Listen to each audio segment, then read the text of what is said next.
How are you with stress and anxiety? You manage? Yep, I used to have it, but Yeah. that's it. It's gone. I mean, listen, Yeah. there's this nice magazine I read, the stress, manage it, avoid it, and put it to use.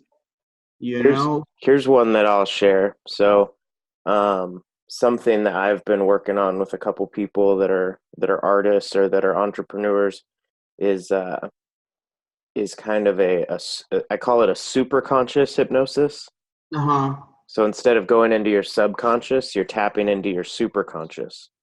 So the idea behind that is like as an entrepreneur, I'm sure your brain's always going, right? You're always thinking of different ways that you can make money. You're thinking of different hustles. You're thinking of different ways that, how can I put this person and connect with that person? At least for me, that's something that I'm always thinking about, right?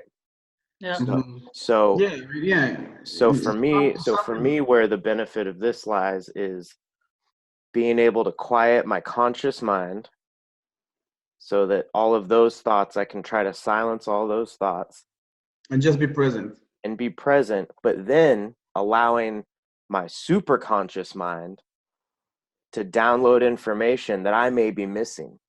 There may be Mhm. things, there may be connections I'm not seeing. There may be a path I'm Blind not. spots. Yeah, and it's really about connecting my my gut, my heart, and my mind. Yes. Those 3 points, right?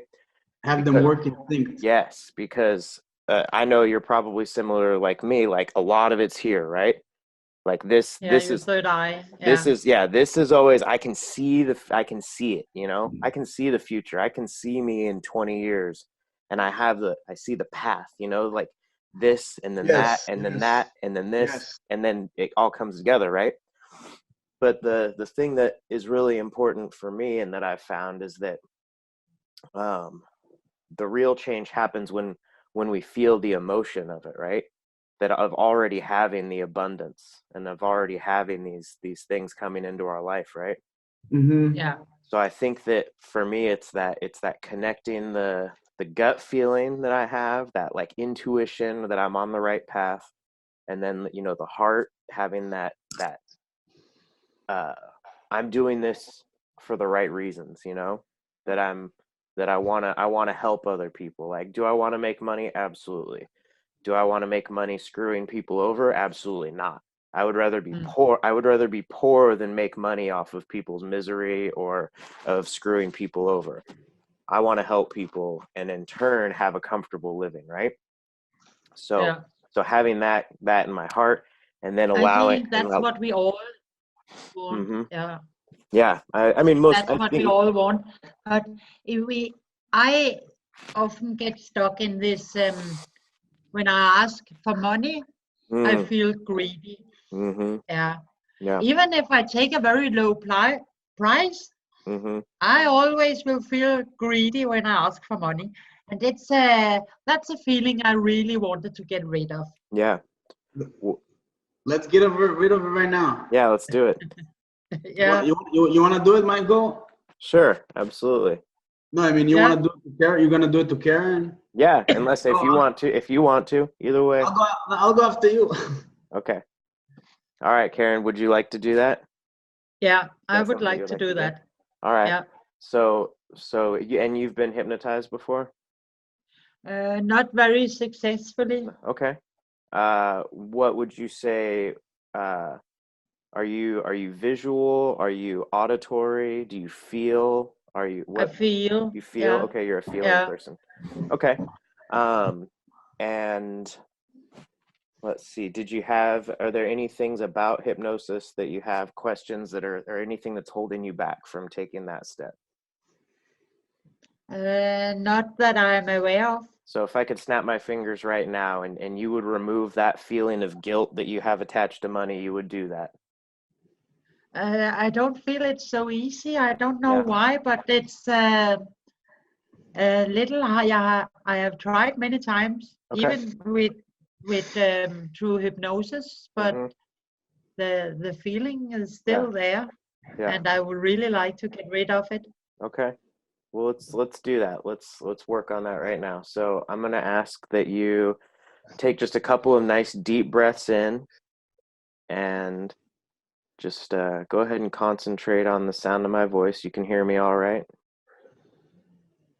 Mm.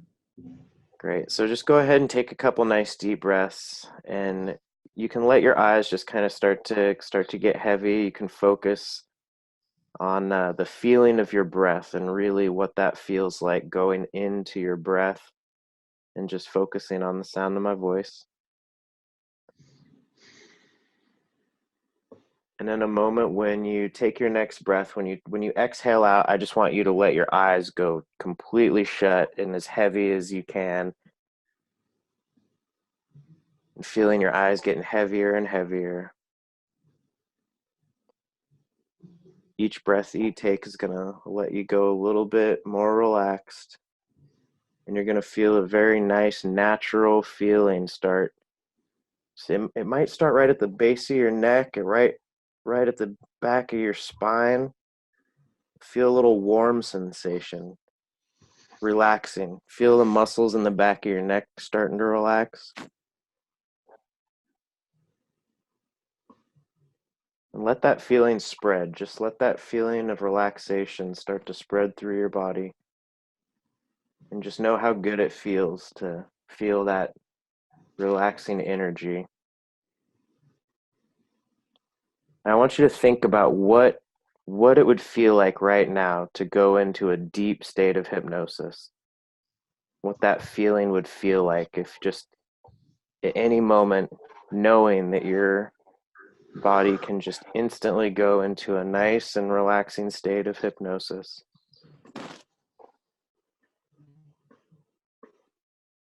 Letting that go, feeling that feeling. And when I count down in just a moment, when I count down from 3 down to 1, when I say 1 and snap my fingers, you will let yourself go into a very, very relaxed, very concentrated state of hypnosis.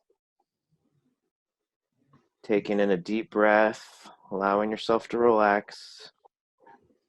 Going down from 3, 2, 1, and sleep.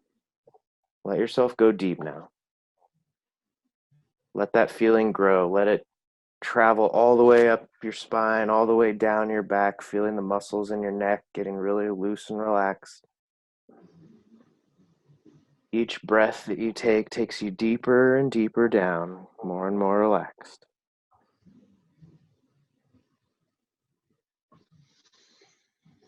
Now for just a moment now, just let yourself find that feeling of relaxation in your body.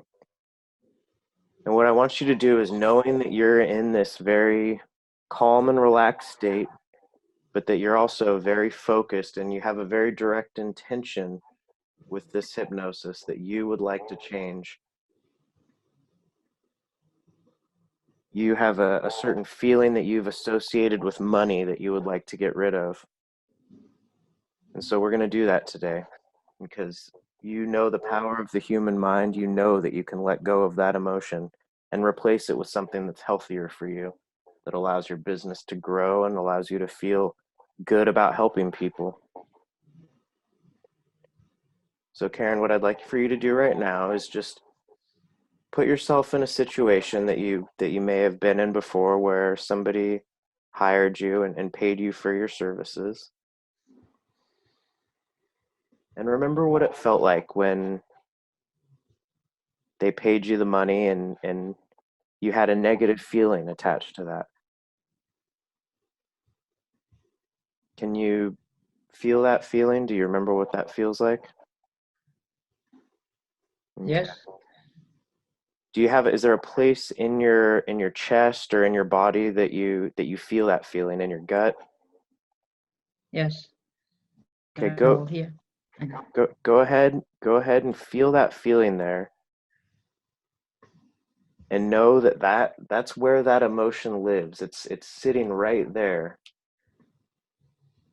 And now, something that's really amazing and really powerful about hypnosis is that when you feel that emotion right there, you know, and you have the power to remove that emotion.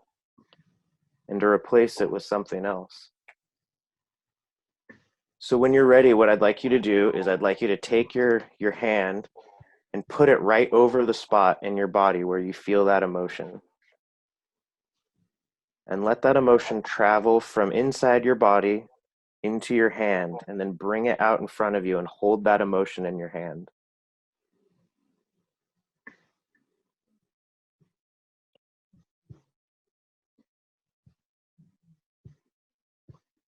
Can you feel the emotion now leaving your body and going into your hand? I'm working on it. Pull it out there. It might take some time. It's probably something that's been inside of you for a long time, so it may take a minute for you to really snip it out, loosen it up.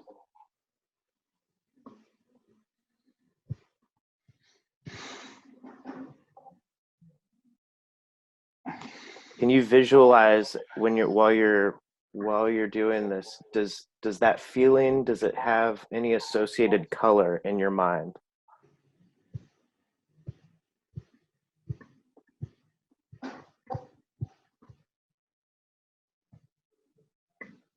Or does the feeling have any sort of associated shape or form?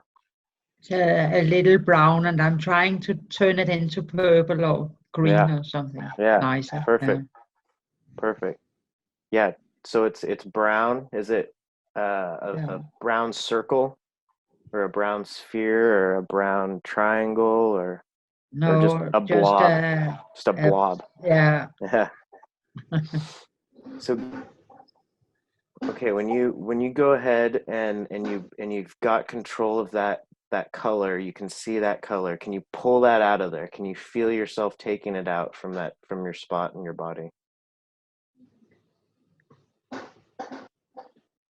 I want you to try to visualize it in your hand in front of you. What that feeling is like when it's in your hand instead of inside of you. It's outside of your body now. Can you feel that? Yeah. Great. So that's perfect. So now you've just proven that through the power of your mind, you can take an emotion that was previously attached inside of you to an old belief that you no longer need. It no longer serves you. So you've taken that out. You're holding it now in your hand. But now what I want you to do is just when you're ready, just go ahead and you don't have to say it out loud, but you can say it in your head. Just say goodbye and let go. Just let it can float away. You can throw it. Goodbye. Perfect. See it go away. Now what I want you to do, close your eyes again, tight, very tight. Go down. Let yourself go deep. Go back into a feeling now. And think about what it feels like when you help somebody.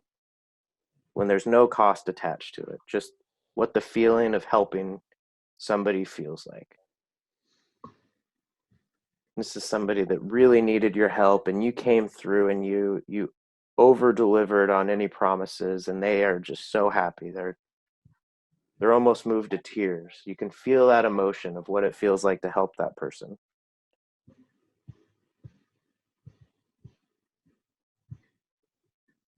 You feel that feeling now? Yeah. Perfect. So that's a really powerful feeling. That's something that you want to be able to have more of in your life. Is that correct? Yes. You want to help more people.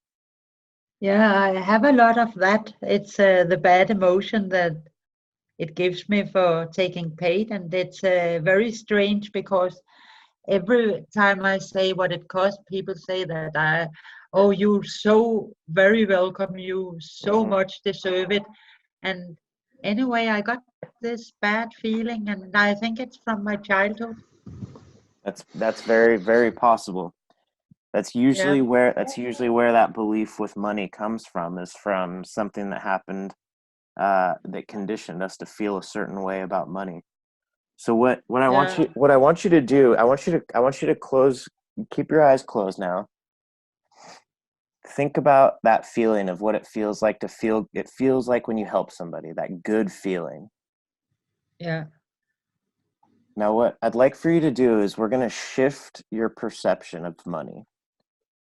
And instead of looking at every dollar as payment to you, think of every dollar as being another person that you can help.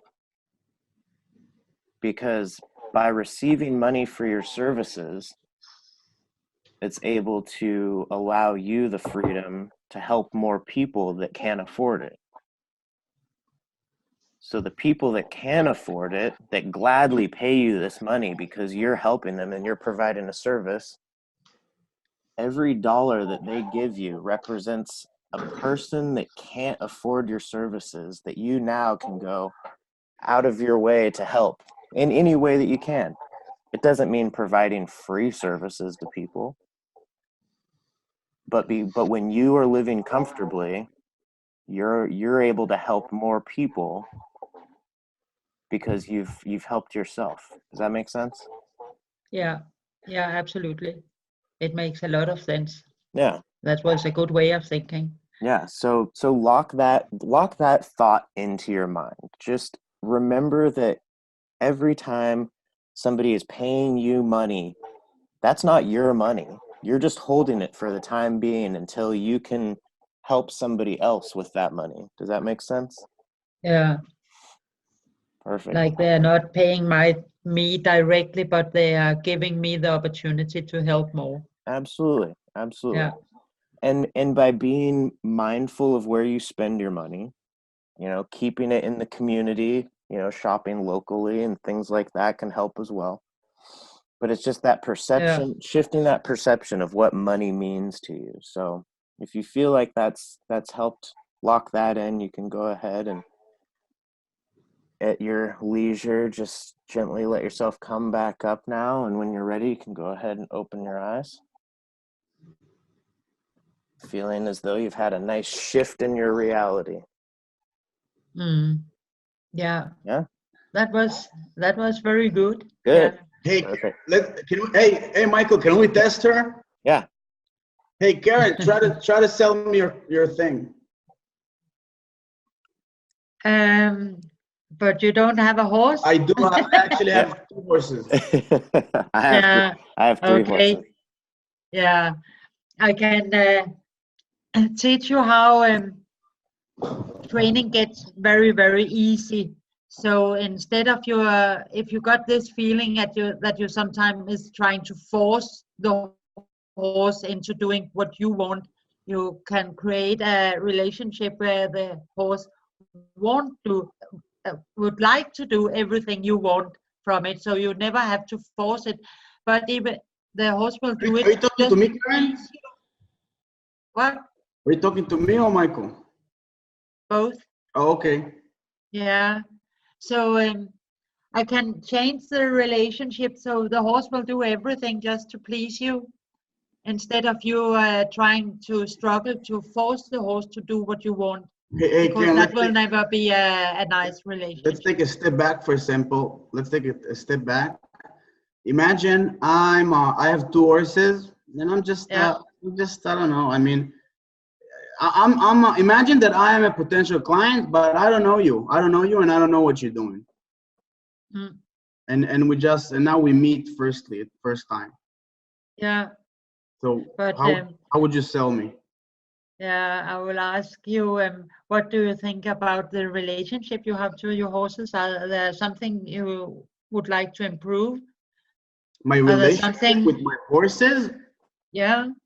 Oh no, it's just my kids. They ride them. I don't have a relation. They just sit on my farm, But do you feel that the kids are safe with the horses, or do you want the horse to be more trustworthy so you can better trust your horse to be around your kids, if you understand what you mean? Yeah, I mean or do you feel are you very safe with your kids around the horses? Yeah, I never let my kids ride by themselves. They always have like a trainer with them. Okay. But why are they not riding by themselves? Don't you trust the kids with the Yeah, horse? because it's dangerous. Yeah, exactly. And would you like it to be less dangerous? Would you like the horse and your children relationship be so? Now, how old are your kids who is riding the horses? 13. Yeah, then they should be, if they are so grown that you will let them go on a bicycle in the traffic and trust Okay. them with a bicycle, then they can easily learn how to handle the horse, so you can trust them with a horse. Okay. You are really giving your kids some limiting beliefs that they are when not trusting them with the horse. Okay. And if you have to keep the trainer with them all the time, then the trainer is not maybe doing a very good job. Oh my God. So what can I do, Karen? What should I do then? Teach the children to be very good leaders for the horse, so the horse will trust them, so it won't be dangerous because the horse I will need to be teach them? leader. No, I can teach them. Oh, thank you. I told you, Karen, I don't know who you are. No, but that's what I do. What do you do? I teach people to have how to get a very trustworthy relationship with their horse. So the horse will do everything they say, so they have a horse they can trust in every situation.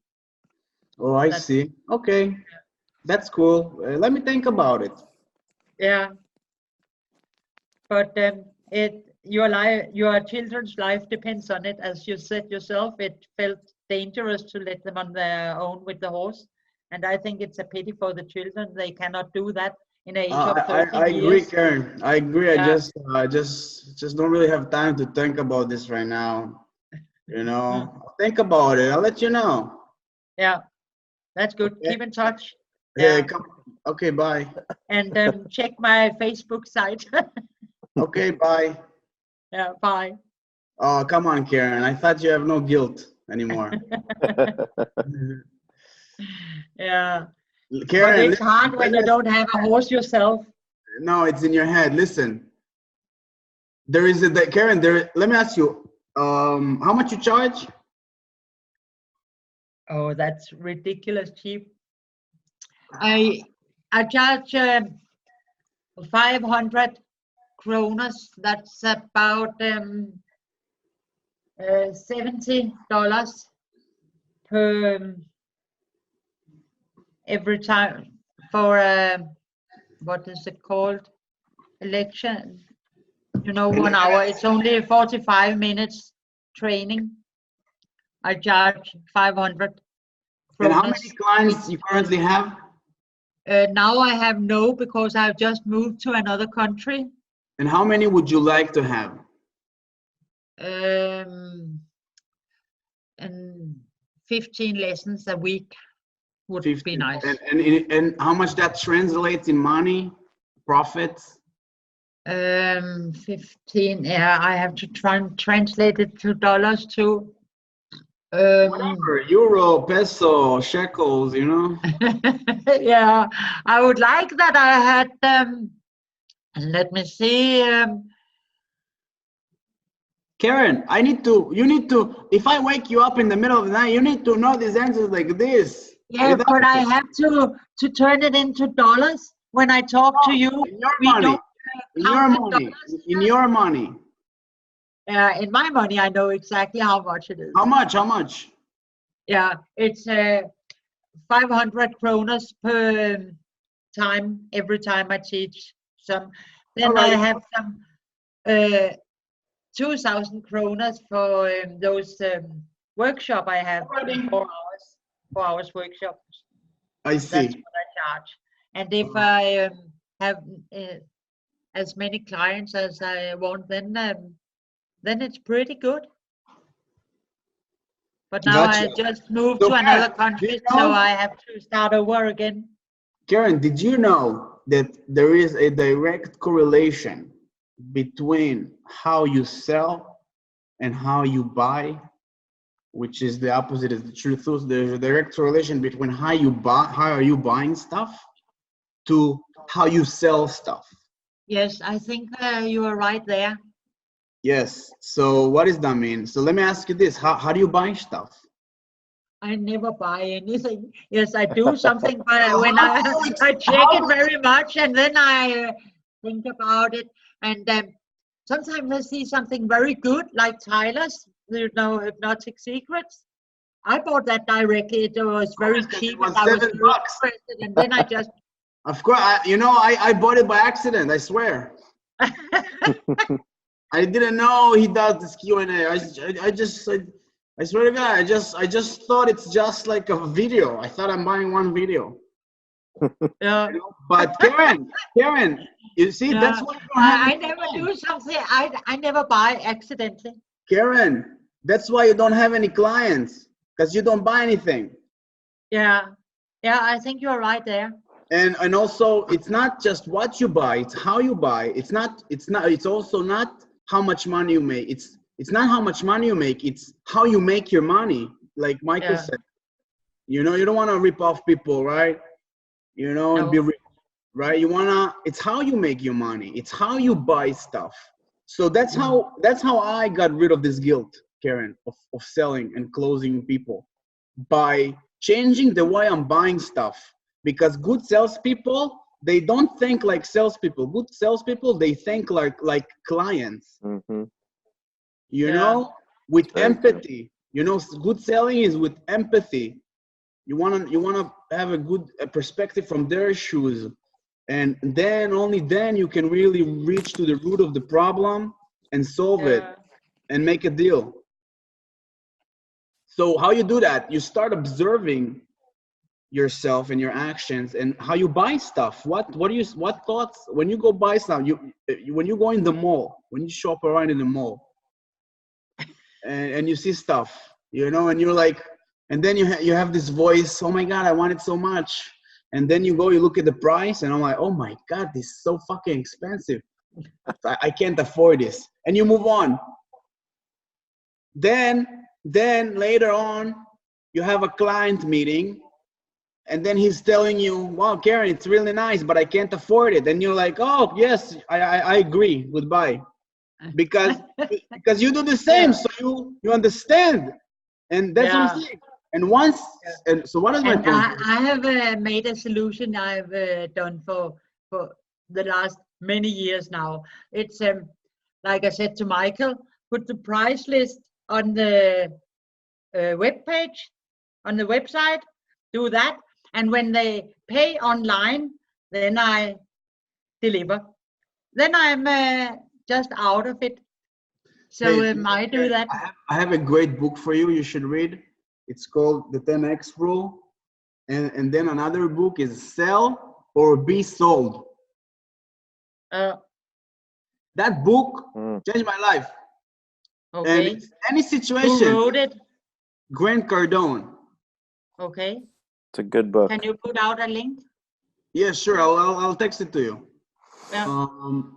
So in this book, it's saying that everything in life is a negotiation. Okay, Karen, you wanna put your kid to sleep at 7? It's a negotiation. You don't tell your kids, hey, go to sleep, and they go to sleep, right? You have kids, Karen? No, I have horses. Horses? You have a boyfriend, husband now? No, none of that. No, yeah. You never asked I have horses.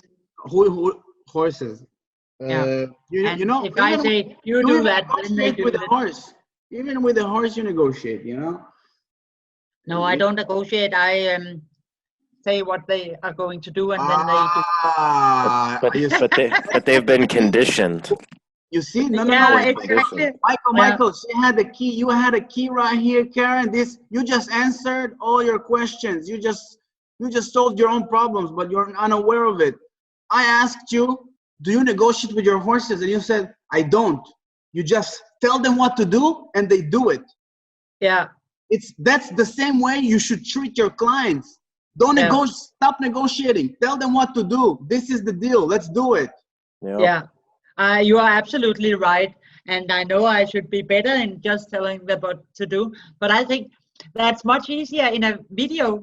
If I made a video, do this and this and this and this. If your horse is like this, the result can be like this. Just pay in and I will show up.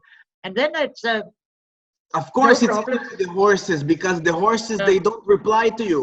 You know, they cannot speak words, so it's easy. You know, they're just horses. They're just like slaves. You know, but human beings, we're a little bit more. No, Are, that is exactly where you are wrong. If you treat your horse as a slave, no, he will never follow you. He will just go. I meant that your horse don't have a bank account. Okay. That's what I meant, okay? He doesn't have a bank account and he has no money on him, okay, in his pockets. Unlike a human being, okay?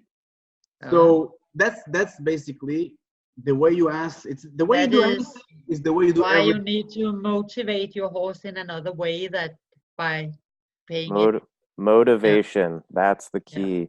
What is anybody's motivation? You got to find what somebody's motivation is.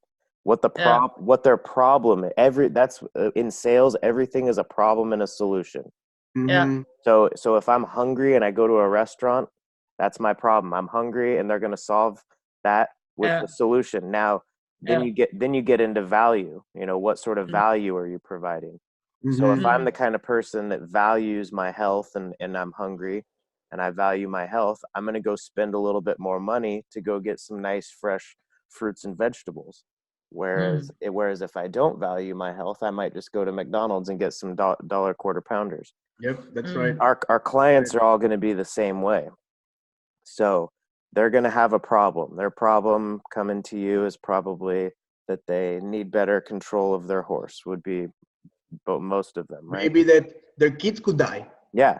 And that's they want their kids to be more safe around the horses. And so that's a big and you're in a really lucky position. You're in a fortunate position because you're providing most of my customers are grown people who are afraid of their horse for some reason. The horse have run off with them or kicked them or bite them or throw them off or something like that. So they are getting afraid of the horse. You're in a position where you can you're in a position where you can solve their biggest problem, and that's fear. There's biggest fear and safety. That's people value safety over everything else. If you're not safe, nothing else matters, right? Yeah.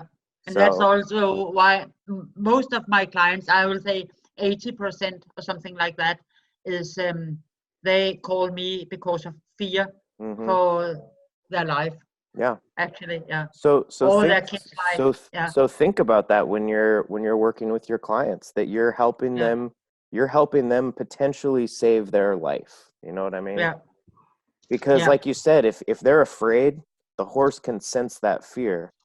And you're in more danger. You're always in more danger if you're afraid. Yeah, exactly. Yeah. So think of that when you're providing a very powerful service. I will actually do that.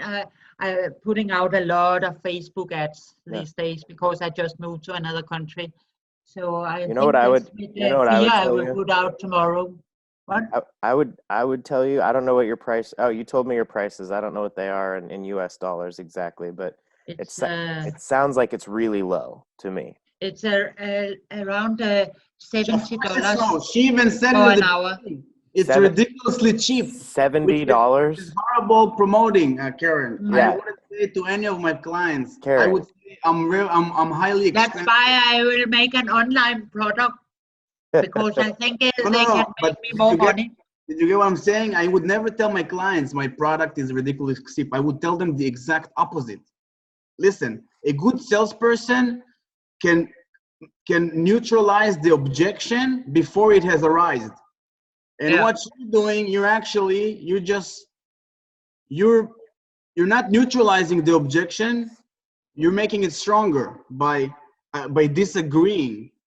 For example, you're coming to a client and you're like, "Hey, it's ridiculous. My prices, it's ridiculous. How much? It's ridiculous." And then you tell him the price, and then he's like, "That's not cheap. That's a lot of money." Yeah. And then you're like, and then you go. No, Alan, that's actually not right. I have never ever met a person who said I was expensive. You never what? Never. That have never happened. That people say, "Oh, that's a lot of money." Of course, because you don't have any clients. What? Of course, you don't have any clients. How it would happen? Oh, yes. I have had many clients before. And when I lived in Sweden, I had a lot, but I had an accident a year ago. Nobody ever told you your service is expensive? No, never. You know what it means? It means it's too cheap. It's cheap. Too little. You charge too little. Yeah. Karen, I would take your prices right now, Karen, and I would triple them. Yeah. Right off the bat. And if somebody tells you it's expensive, tell him no. Because here's another thing, Karen. How many people have horses that are living on the brink? You know, they're paycheck to paycheck. How many people? A lot. Really? That have horses? Yeah. No. Horses are the most poor people because they're poor because they have a horse. How, Karen? How is that possible? I don't know, but isn't it extremely expensive to maintain a horse? Isn't it like thousands and thousands of dollars to? Yes, that's why they don't have more money. Yeah, well, that's what I'm saying. It's very cheap. It's actually very cheap to have horses, and I think it's very strange that people are always saying it's so expensive because you're gonna have 2 horses for the same price as a dog. Do you have horses, Karen? Yes. How much it costs you a year? I have 2 horses, and listen to me, I say it once again. I can have 2 horses for the same that it costs to have 1 dog. And how much that costs you per year? Food, maintenance, electricity, warm for them, you know, the brushes, all the expenses. How much per year it costs you to have a horse, to maintain it? Including everything. I can say, well, before now I only have 2 horses, but before I had 4 horses, and then it cost 4 months a year. I have to feed them. The rest of the year they are just eating grass, and grass is for free. That's where it gets So 4 months a year I give them dried grass, hay, and hay is very, very cheap. It costs about where do you keep the horses? $70 a month to have 4 horses. Only the 4 months a year. Rest of the year it's for free. If you have a dog, you have to buy food for that dog the whole year around. And dog food is 4 times as expensive as horse food because they can just eat grass that grows everywhere. And where do you keep the horses? So it's to have horses, if you can have them in your own stable, it's almost for free. What do you mean your own stable? Like where she lives. Yeah, like if I can have them at home. In your backyard? Yeah. Do people have horses in their backyards? Yeah. Don't they have a farm? I live far out in the countryside. It's not a problem to have. She doesn't I live in Denmark now. I live in Denmark. Gotcha. Before I lived in Sweden. In America, it's thousands of dollars, right, Michael? Oh yeah. I have a buddy who has a horse, but we're city boys. We live in the city. Yeah. Okay. Yeah, it's expensive too if you live in Denmark. It's okay. So then, all right. So now, Karen, from that point of view, then, so it's inexpensive to have a horse. Yeah. So it's very inexpensive. So the most important thing that you should spend money on with your horse is safety. It's education. Yeah. Education and safety. Hey, real quick, Space Ghost. I didn't know if you wanted to say hello or. Yeah, who are you? Listening here. Hi, Space Ghost. Cut him off, man. Oh, hey guys, I'm here. I'm also dealing with a sick child at the moment, so right on. Kind of listening in. Yeah, no worries. We're just yeah, we're sort of talking about we talked about hypnosis, and then we're talking about sales stuff and overcoming Limiting the beliefs. limiting beliefs about charging people for your services. So that's kind of what we've been talking about here with Karen's a horse trainer, and she feels bad when she charges people money.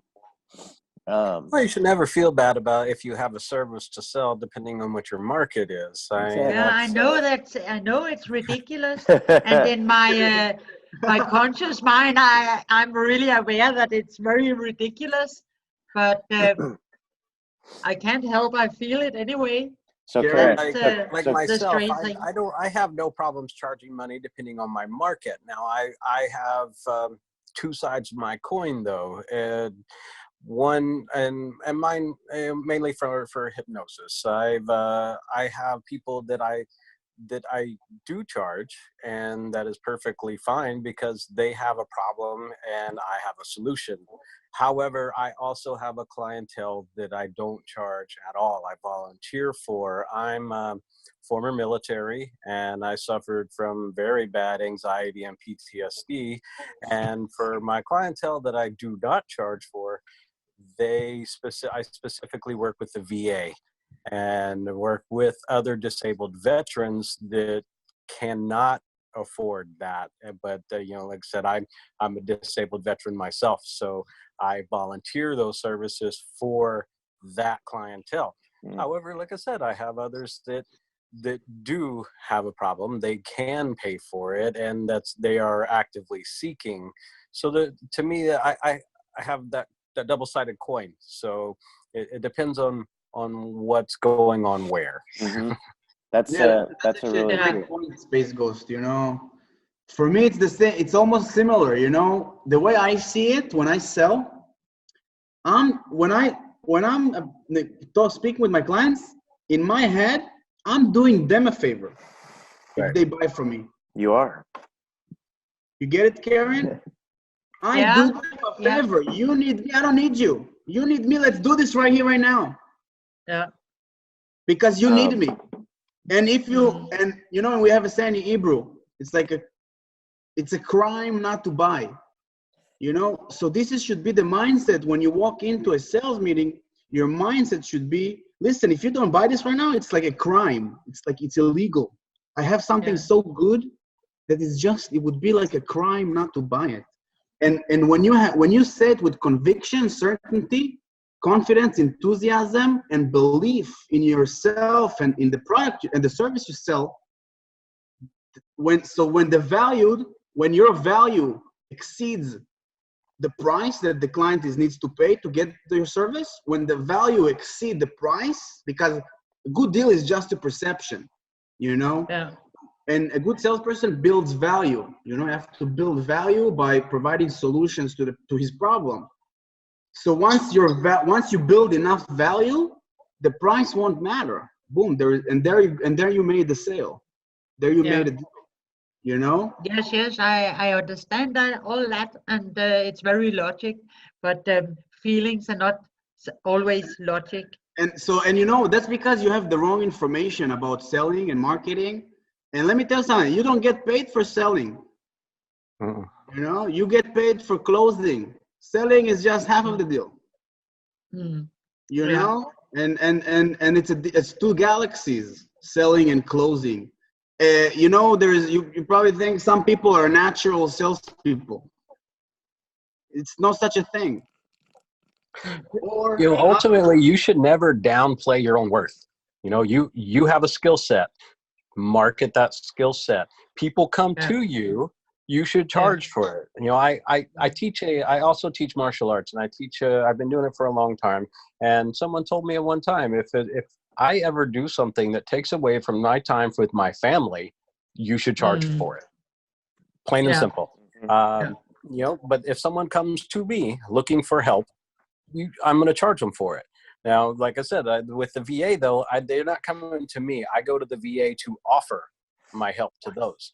I'm not charging them because I'm offering to help other veterans. You know, if it's outside of that world, they're coming to me to look for help. Therefore, I'm taking my time away from my family. You should charge for it. And you know, what is your time away from your family worth? I heard you mention some. I heard mentioned a little earlier, 70 something. Yeah, is your time only worth $70 to your family? Mm. And Yeah, I I have think, no family, so. well, also we But talked about too, and kind of this goes along with what Space Ghost was saying there, and thank you for your service, Space Ghost, and for volunteering your time to help other people. It's a very noble thing that you're doing, so I appreciate that. You're we welcome, son. Yeah, we were talking earlier, Karen, about how when you're making that shift in your perception when we did the hypnosis, right? So viewing money is not as necessarily, it's an inanimate The object. relationship with money. Money, all money is Energy. yeah, it's your time. It's a placeholder for your time. And so yeah, if you can charge somebody and they're willing to pay you, and they're willing to pay you what you're actually worth, that is that's gonna free up time that you can then go and maybe help somebody who can't afford as much. You see what I'm saying? So yeah, the people that are willing, that are, and that's what I'm sure with Space Ghost, it's probably similar. He's able to volunteer his time because he has paying clients coming to him. If he didn't charge people and didn't have paying clients, then he wouldn't have the time to go help those people that are in need, right? no, you So are absolutely every right. Yeah, yeah, every person that gives you $1 is giving you a time to go help somebody else, yeah, or be with somebody, to help. And so I think, just next time, when you're going to charge somebody and you're in a sales situation, just think back to that shift that you made, and let go of that old belief. It might pop up, it might come back in your head, because that's, we get these old tapes dug deep into our synapses of our brain. But you can just, you can tell that thought, go, hey, no, remember where we said goodbye, you're going away now. I can tell you a very funny experience I had. Last time I lived in Denmark. I'm Danish, brand native, but I've been living in Sweden for 20 years. But before I moved to Sweden, I had a lot of customers with this horse training thing. And I was also that time charging very low. And I was a little sick of myself charging so low.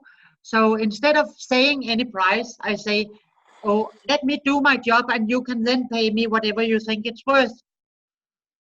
And I earned much, much more money than I ever did before. and then people screwed you over, right? No, she said she made more. No, I earned much more than I ever did before. I was paid more than twice as much as when So I why'd you charged quit it? myself. So why'd you stop? Because I moved to Sweden. That was a very stupid thing to do. Yeah. So Because you do not realize your own self-worth. yeah. Yeah. That's something you need to learn. Yeah. Love yourself. Obviously. Yeah. Love Like yourself. It was I very taught my funny that daughter I when earned my so daughter much was more when It's all just self-esteem. Self-esteem, basically. yeah. Let me ask you this question, Karen. There is 30 gifts in front of you. Which one would you choose? 30 gifts. I will just 30 tell you, gifts, 30 gifts around you. Which one would you choose? I will just take one. Are they alike? Or what is it? What do you mean? You cannot know. You Okay. only know that there's 30 gifts around you. Then I will just take one in the middle. Okay, the one in the middle. Now, did you see how much you thought about this? No, nothing, because I don't know what's in the gift. Look, and what is the gift? You start asking yourself, what is the gift? Is it the right gift? Is it the wrong gift? And that shows also. I didn't tell you that you can only choose one gift. You can choose one, and then if you don't like it, you can choose another one, and then another one, and then another one. You get what I'm saying?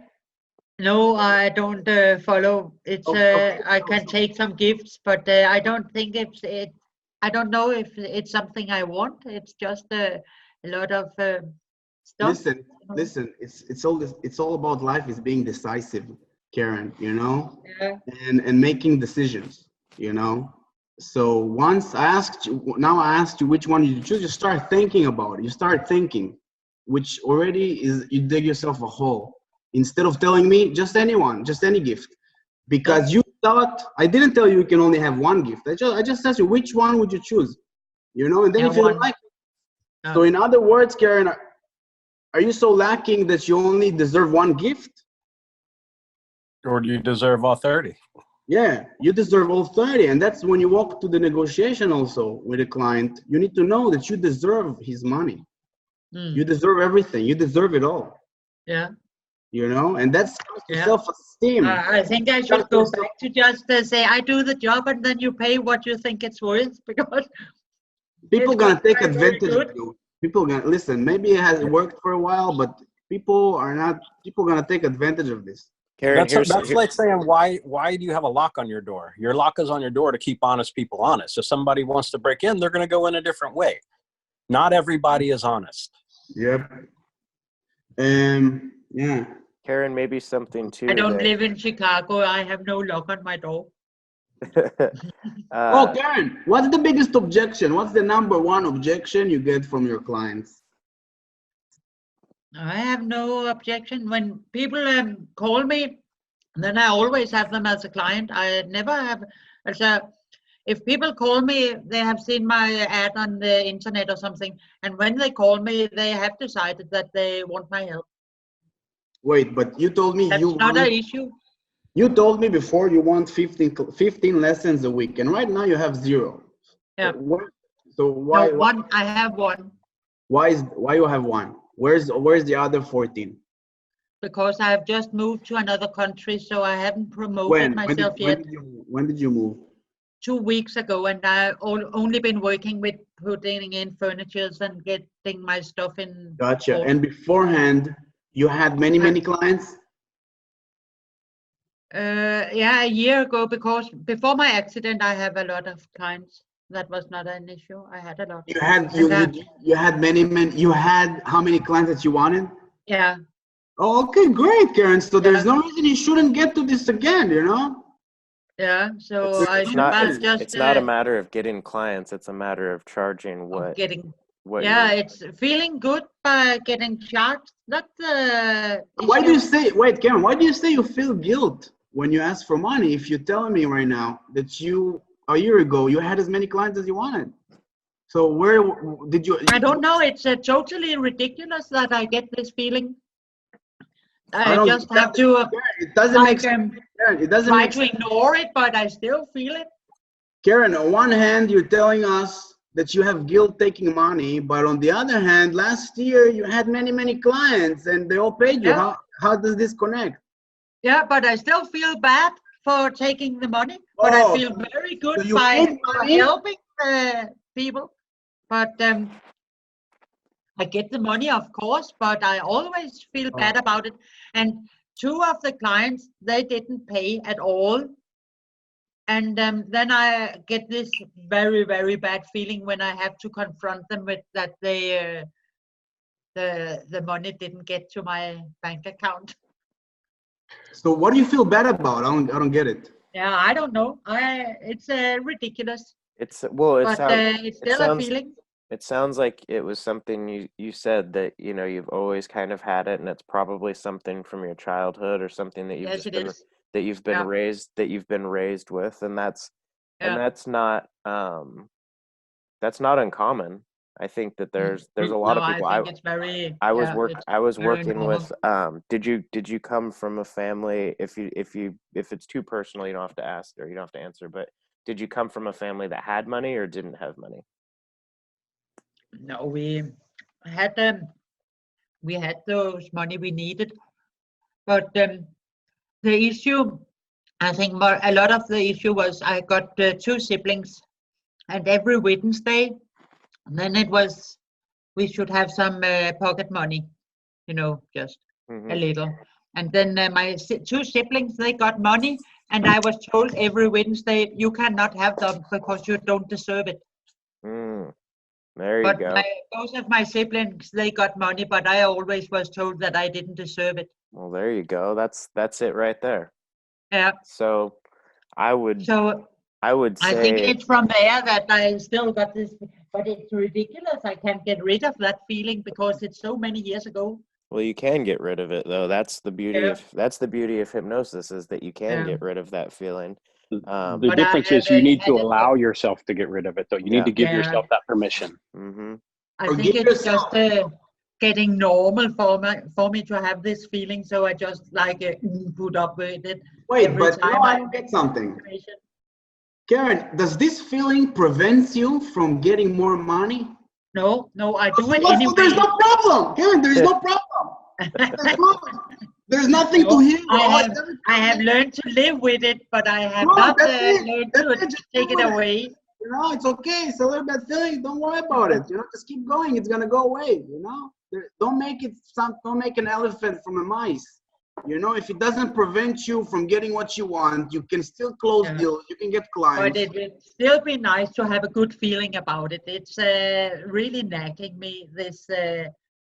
Also, that I got those 2 clients that if you feel that I don't go to them and say, now you get to pay me. I said it to them twice, and then they don't pay, and then I just so do it for free then. What? So do it for free. Don't charge money. Yeah, but those I have, it was settled on a price that good about it, and then they just didn't, and that's nagging me. I should be better to go to them and say, now you just pay me. I did the work, and so you have to pay. So Karen, why don't you do it for free? I promise you, if you do it for free, you feel amazing. You never feel bad again. But I will starve. You will starve. Yeah, I need a place to live, and I need Karen, I promise I'll send you every week some bread and butter. You won't starve. I got you. What now? What's the excuse now? Yeah, but it's nice to have a place to live too, and that's not for free. Okay, you can go work, have a different job, you know? What? Karen, did you feel bad collecting a paycheck like if you just had a regular job? Like if you were... No, strange not. So why don't you do it? But I feel bad of asking for a raise, even when I know that I deserve it. Yeah, I think that old limiting belief is just holding that feeling. Karen, I think you don't feel bad. I just think you're afraid. It's just a fear. No, I'm not afraid. It's just a feeling of not being worthy of getting paid.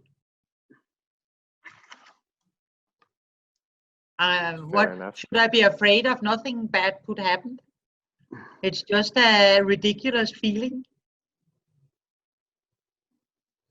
If it really bothers you, then why keep doing it, you know? Yeah, that's a question I've asked myself a lot of time. And what do you answer to yourself?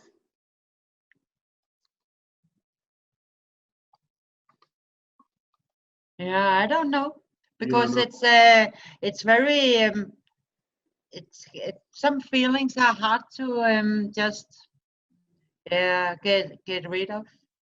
Yeah, it's very strange, because fear is very easy to get rid of, but sadness or so feelings like that, it's harder.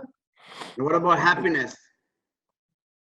That I've never known anyone who would like to get rid of happiness. No. I'm saying the opposite. I'm asking the opposite. How is it easy to be happy? Yeah, especially for a while, and I have many happy moments every day, but sometimes I also have moments where I'm not so happy, where where I'm struggling and things are not going my way, and it's hard not to get irritated over it. So so sometimes I just have to blow it out and get back to feeling a little more happy. So it's hard to be happy all the time, but I think I have many moments every day of happiness. Yeah, nobody should be happy all the time. That's not healthy. No, if the sun always is shining, we won't appreciate it anymore. That is true. Anything that is free is unappreciated. It's often unappreciated. Yeah. Oh, sunshine is appreciated. But if it's always was sunshine, then we were not appreciating it anymore. Depends who you ask, you know. Some people Yeah, they don't even... go to California. They don't mind it. No, but it depends. I think it's good to have a good balance. I like summer, but I like when it's getting autumn, and I like when it's white and snowy in the winter, and I like the spring where everything is starting to grow. Because every time we have a season, we just have it long enough to get a little tired of it and looking forward to the next season. So if we had the same all the time, and I think it's a little the same with happiness. If we were super happy all the time, we wouldn't appreciate it when we was at the same time. Yeah, I disagree. You disagree? Yes. Okay. Hey, I gotta hop off So the call nothing here is in ever just a few. bothering you? What? I gotta hop off here in just a few. It's all right, man. I can continue with you, Karen. All right. I gotta go plug my computer in. So I'll leave the meeting on so that you guys can still chat there, and I may be back in just a few. I just gotta go take care of this. Oh, here, hold on real quick, Karen. I have this thing on my phone. It pops up with little things each day, and this is what just popped up now, and it says, "I'm letting go of everything I no longer need." So what I would say to you is that something that you need? Do you still need that feeling and that belief about yourself that you don't deserve money? No, I will remember to take it here and take it out and Yeah. throw it away. You already did. You already did. It's gone. Yeah. You said goodbye. You said goodbye. Yeah. You even blew it. So You now blew it a it's kiss. gone. Yeah. Yep. All right. I may be back on in a few. I just gotta hop off here for a bit. So. Sure, bro. All right. Yeah. Cheers. Peace, man. Yeah. Bye. Hey, so Karen, I really don't understand your situation. You know, you have to explain it to me with the money thing. You know. Oh no, I have explained it for an hour now. And I still haven't got it. Well, I Yeah. don't see the problem here. I think it's a childhood issue when you were told all the time as a kid that I didn't deserve money, but my siblings did. And I think it's from there that I got this feeling that I don't deserve money. Okay, let me ask you this: when in the sales process do you have this feeling? When does it come before you walk with a client or in the middle? No, it's exactly when I should ask for the money. When they say what will it cost, and I have to say what it cost, then exactly there it is that I have the bad feeling. And it's much more there in when they are giving me the money, because it's not bad as when I have to tell people what it costs. It feels just terrible. No matter how little I get paid or how much, it have nothing to do with that. I know. Trust me, I'm in sales. I know. Yeah. So it have nothing to do with if it's too cheap or too expensive or something. It's have nothing to do with that. I know. It's just when I have to tell people what it costs, when they ask for the price, then I feel, oh. Do you have this feeling? I almost can't say it. So it's always so much easier for me to write it on my website. This is what it costs, and you put the money in and mark it with your phone number, and then I come out. Then I over it. If it would be so easy, everybody would do it, Karen. But let me tell you this. But I have done that like that always, and that works for me. That's great. Because I have this issue. That's great, so it Karen. works for me. Do you have this feeling right now?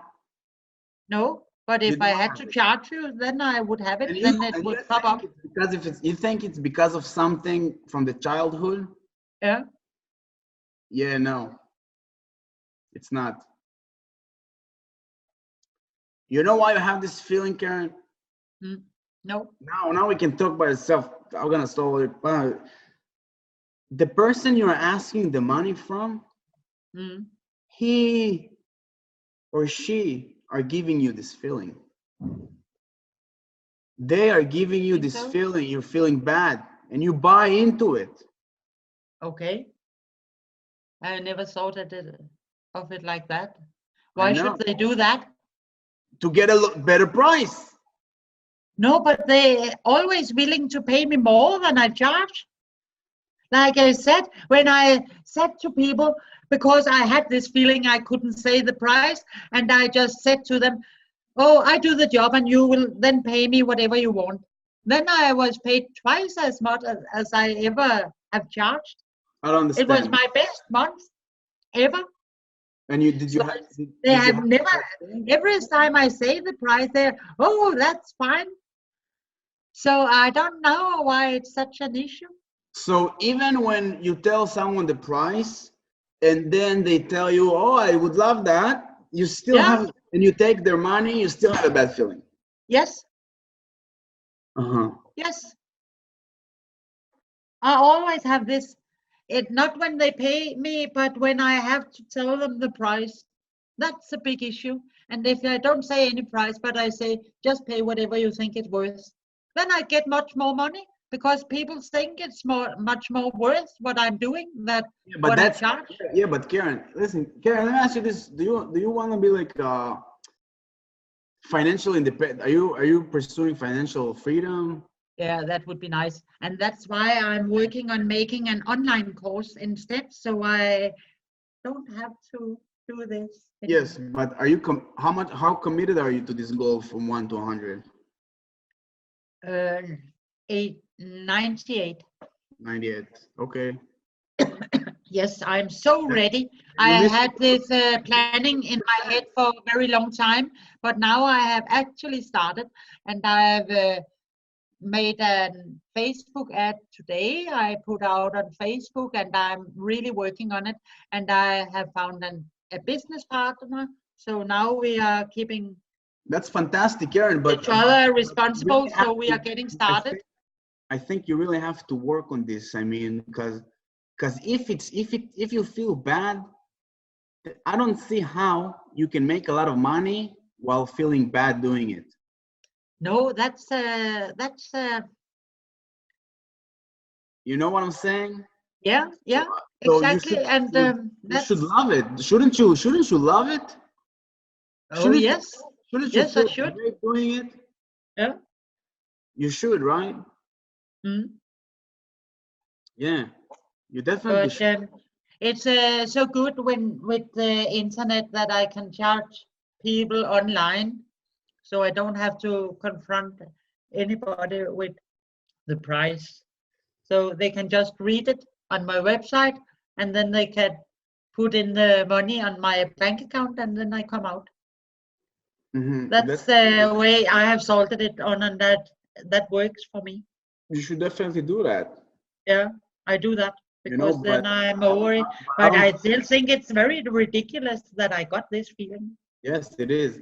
And I don't, but to be honest with you, Karen, I don't think you making a website is going to bring you financial freedom. Okay. No, that's why I am working on this online course now. I think an online course will make me a financial freedom. I agree. But if you post, but you still have to talk to people, you know. Yeah, but I can talk to people about horses. I have no problem with that. Yeah. Also when you sell the online courses. Yeah. You know, you have to persuade, you have to market yourself. Yeah. But I can market it very much online. You have to build a reputation. You know, it's you cannot listen. It's inevitable. I have a reputation. Well, then that's a good but thing. You don't have an online course. No, not yet. But I'm working on it. You don't have any reputation. Oh yes, I have been working as a horse trainer for 50 years. But not for online courses. You have reputation for horse, but not for online courses. Yeah, but I think maybe that some of my clients will buy my course. Listen, I'm working online course too. I want to make online course, sales, marketing, business. and all the yiggity yagara. But it's not that you make an online course, you post it and then you post it, and boom, people buy. No, people buy, and then they call you to explain. No, I have to run a lot of Facebook ads. I'm aware of that. Yep, Facebook ads. And let me ask you, you think you're not gonna feel bad when people buy the online course? No, I don't think I will feel bad. I will think it's good that I don't have to tell people face to face what it costs, but they just put in the money in my bank account. I think that will feel better. I don't think so, Karen. I think you're still gonna feel bad. Don't say that. I will say I will say it because it's the truth. I think I will feel good by doing that way. What's gonna change? What's gonna change? That I don't have to tell people what it costs directly, you know. Yes, you do. You tell them They online. can read it on my. You write they it can down. read it. Yeah. Okay, so what's the difference? Then it's only for a minute when I write it down and I think, oh God, bling, bling, bling, bling, and then I do it, and then it's over with. We're gonna have this feeling, Karen. I'm telling you. Listen, Karen. Listen, I've been in sales for approximately 5 years now, and I've overcame all this nonsense. You know, I had this too, and I'm telling you, it's What are you selling? Right now I'm selling bathroom finishes for hotels. You know, like shower doors, mirrors, and stuff. Oh, okay. Yeah, and coaching. Is that fun? Oh yeah, I love selling. I love it. I love sales, and you know, I got drawn into hypnosis, and I do coaching on the side. You know, and that's my plan to do online course. You know, and basically that's how. You know, you have to have more than one flow of income. You know, more than one stream of income. If you really want to be so independent, you have to have a couple of streams of income. So you know, I'm working on. And listen, it was in the beginning. I felt I had this feeling you have, Karen, about selling, and I don't have it. And I feel great selling. Yeah. And that's what makes me sell even more. Do you know something even more ridiculous? When I sell other people's stuff and they have put up the price, then I don't have the issue. What is it? I have actually been a vacuum cleaner salesperson, selling vacuum cleaners, like Kirby, you know, right in people's home, and it was ridiculous expensive. And I thought at that time that would be a good experience for me if I can sell a vacuum cleaner that is that expensive, then I will get rid of this feeling. But I didn't have it when I was selling other people's product. It was not the same thing because then the price, it was on the paper, and that was it was not my issue, you know. Yeah, I get what you're saying. So in other words, Karen, you know, I see now why you have this feeling. You're not certain that your services are good for your clients. You don't believe in your service. You know. I don't believe that. It can be. I think. No, I know my service is good for my clients. Yeah, that's the If problem. I didn't, I wouldn't have them as a client. Listen to me. Listen to me. I know that my service is very, very good for my clients. If I didn't believe in that, then they wouldn't be my clients. I'm sorry to let you know, Karen, very, very good is not enough to be financially independent, financial free. Just not enough. No. I will never be financial free by driving from horse person to horse person and teach for an hour. I can never be rich that way. Okay. Yeah. And you will also never that be is rich. why I should charge ridiculous much if I should be financial free by doing that. So that's why I'm working on the online course instead. I understand, Karen, but you have to understand this too. Listen, you will only sell to the extent that you are sold. on your product and service. So in other words, if you think that your service is good or very, very good, for me, it's not enough to buy. Your service has to be freaking phenomenal. It has to be super duper great, not very, very good. Listen, Karen, good is the enemy of great. You get what I'm saying? Yeah. So in other words, I agree on that. It should be super, super duper good. So so make it super duper good. So you have the power to make it super duper good. In other words, Karen, you have to fall in love with what you do, you know, with the service you give. Yeah, I am totally in love with the service I give. And the difference I can do for people, that I'm totally in love with that. And that's what keeps me going. It's not the money. It's that I can make such a big difference for people. I love it. And do you think that the money that they pay you, do you think that your client, when they buy from you, you feel bad? Do you think they get their money worth?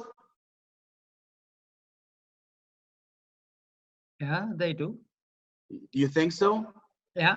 Is it equal? Because my work has nothing to do with, my money issue has nothing to do with my work. Nothing at all. Nothing at all. Nothing. No. So let me ask you, do you think it's equally worth?